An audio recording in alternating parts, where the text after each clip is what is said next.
Assalamualaikum warahmatullahi wabarakatuh. Nama saya Dini Rahmatika dengan NIM 212103010033. Di sini saya akan menjelaskan tentang sosial media tool dan alat platform media sosial di lingkungan pembelajaran.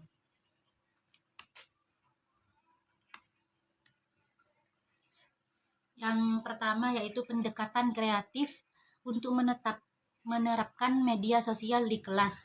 Sistem pendidikan kita berada di tengah-tengah perubahan paradigma, di mana metode lingkungan dan model penilaian baru perlu diperoleh jika sekolah ingin mengikuti budaya kita yang semakin berjejaring. Maka dari itu, tujuan dari bab ini adalah untuk menganalisis cara-cara di mana media sosial dapat digunakan di kelas melalui lensa taksonomi revisi Bloom. Ini dicapai melalui deskripsi singkat tentang dimensi taksonomi revisi Bloom yang meliputi mengingat, memahami, menerapkan, menganalisis, dan mengevaluasi dan menciptakan. Diskusi tentang alat-alat strategis untuk mendapatkan dukungan bagi guru yang ingin menggunakan media sosial namun memiliki sumber daya yang terbatas. Yang kedua yaitu alat analisis strategis guru untuk implementasi media sosial di kelas. Bagian ini akan fokus pada keuntungan dan kerugian dan keputusan yang terlibat dalam penerapan media sosial di kelas. Bagian ini akan memperkenalkan analisis SWOT, studi kelayakan dan proposal proyek. Perincian dari analisis SWOT, studi kelayakan dan proposal proyek, yaitu 1. Analisis SWOT. Analisis SWOT digunakan untuk lebih memahami manfaat strategis menginteraksikan media sosial ke dalam tujuan dan misi lembaga pendidikan. Dan yang kedua, studi kelayakan. Studi kelayakan digunakan untuk menjelaskan risiko dan probabilitas yang terkait dengan mengadopsi alat media sosial baru, sehubungan dengan kelayanan teknis, ekonomi, hukum, operasional, dan jadwal. Proposal proyek yang ketiga. Proposal proyek adalah ringkasan dari informasi yang diperlukan untuk membuat keputusan yang akurat dapat dibenarkan untuk bergerak maju dan mengimplementasikan media sosial di institusi. Selanjutnya yaitu pengajaran dan pembelajaran dalam perangkat lunak sosial alat pengembangan. Praktek terbaik dalam pendidikan pengembangan perangkat lunak memerlukan interaksi substansial antara pendidikan dan siswa, antara pendidik dan siswa, dan antara siswa dalam proyek tim, karena banyak siswa berada di tempat terpencil dan siswa yang berada di tempat yang berbeda seringkali memiliki jadwal kerja yang berbeda. Pembelajaran kolektif menggunakan sosial secara terinteraksi media di lingkungan belajar. Penekanan lebih harus diberikan pada proses pembelajaran terlepas dari lingkungan studi pedagogis, menunjukkan bahwa individu belajar secara efisiensi dengan mempraktekkan konsep dan melakukan latihan. Paradigma ini juga dikenal sebagai belajar sambil melakukan.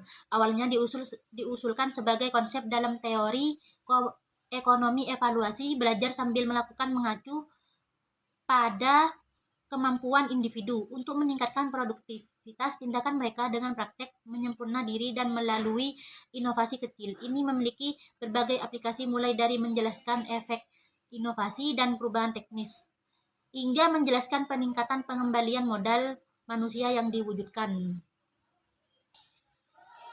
Karakteristik media sosial, yaitu bagian ini menjawab berbagai pertanyaan seperti apa peluang dan tantangan dalam memadukan media sosial dengan lingkungan belajar dalam hal keterbukaan dan dinamikanya. Bagaimana manfaat media sosial membantu mengatasi tantangan teknologi dengan pembelajaran kolektif. Yaitu selanjutnya model pembelajaran kolektif memanfaatkan media sosial. Situs berbagi media memungkinkan orang untuk menggunakan dan berbagi konten multimedia mereka di web, termasuk namun tidak terbatas pada gambar, video, audio, dan dengan orang lain. Orang dapat menonton konten yang dibagikan oleh orang lain, memperkaya mereka dengan teks, dan membagikan pemikiran mereka melalui komentar. Beberapa situs berbagi media memungkinkan pengguna untuk menggunakan jaringan pertemanan. Situs sosial bookmarking juga dikenal sebagai penandaan kolaboratif, memungkinkan orang untuk menandai halaman web atau situs web favorit mereka dan membagikan hasilnya dengan pengguna lain. Ini menghasilkan jumlah metadata yang baik untuk halaman web. Orang-orang dapat mencari melalui metadata untuk menemukan halaman web atau situs web yang relevan atau paling favorit. Orang juga dapat melihat teks yang paling populer atau teks yang paling baru digunakan dan situs halaman web yang baru disukai beberapa.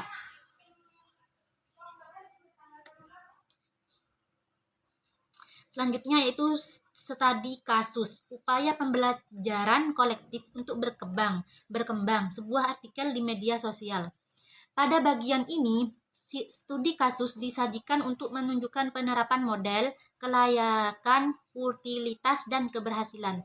Studi kasus mengacu pada proyek yang diselesaikan sebagai bagian dari kursus di lingkungan.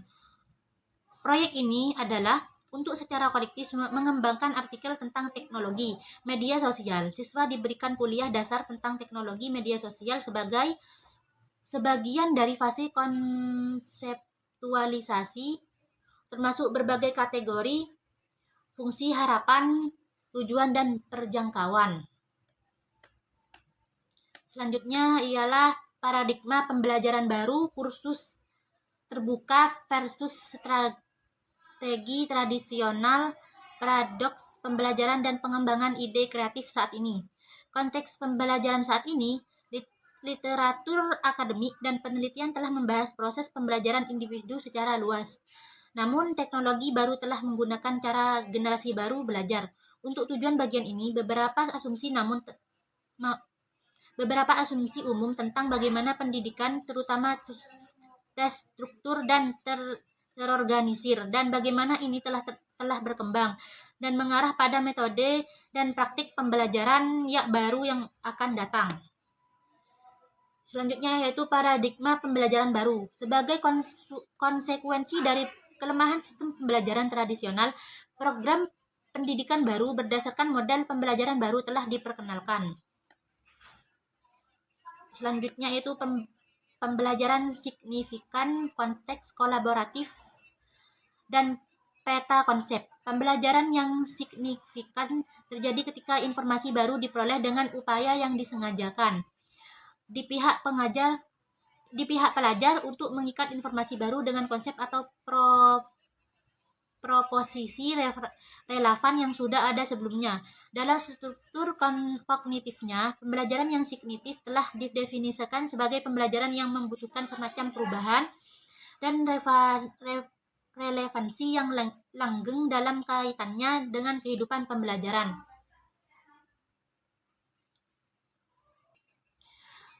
Selanjutnya yaitu kolaborasi berbagai pengetahuan dan pengembangan kreativitas. Berbagai pengetahuan telah didefinisi dengan individu yang berbagi informasi, ide, saran, dan keahlian yang relevan. Telah ditekankan bahwa berbagai pengetahuan merupakan dasar dari organisasi kreatif. Faktanya telah ditekankan bahwa ide-ide baru dapat berkembang ke dalam praktek dan tingkat kebebasan dan kecepatan yang lebih dasar melalui kemanfaatan paradigma baru yang ditimbulkan oleh teknologi dan jaringan sosial baru. Penelitian terbaru menunjukkan konteks kreativitas yang lebih kompleks yang menyoroti pentingnya interaksi sosial, pendampingan, dan kolaborasi dalam karya kreatif. Selanjutnya yaitu teknologi telekomunikasi dan informasi dan alat pendukung kreativitas. Menurut Herman, kreativitas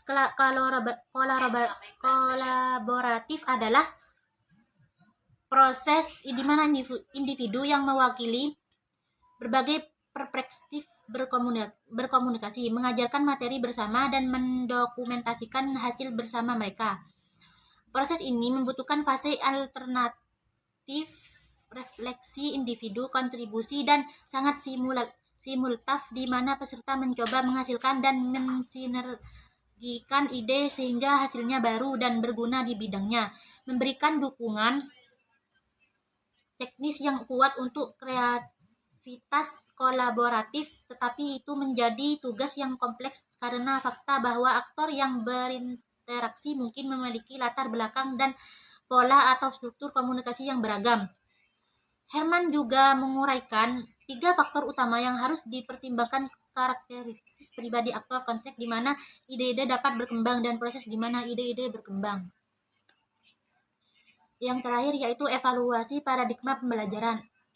Paradigma pembelajaran telah berkembang pada pesat pada 20 tahun terakhir. Mereka menyoroti relevansi fase umpan balik proses pembelajaran, di mana hasil pembelajaran telah mempengaruhi paradigma pembelajaran awal. Mengikuti hasil pembelajaran telah mempengaruhi paradigma pembelajaran awal mengikuti proposal Loeb ganda. Belajar dipahami sebagai proses aktif di mana pengetahuan dan pengalaman awal digabungkan, mengikuti siklus spiral. Paradigma pembelajaran baru yang didukung oleh teknologi, komputasi, dan komunikasi telah berkembang dan beradaptasi dengan lingkungan baru ini. Pengembangan alat seperti peta konsep dan pemahaman tentang relatabilitas otak telah berkontribusi untuk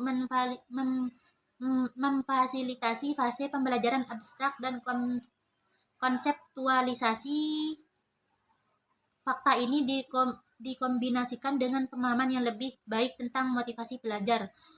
Umpan balik secepat yang diberikan oleh instansitas internet dan berbagai pembelajaran yang difasilitasi oleh komputasi sosial telah membuat pencapaian pembelajaran signifikan lebih dapat dicapai. Sekian dari saya. Wassalamualaikum warahmatullahi wabarakatuh.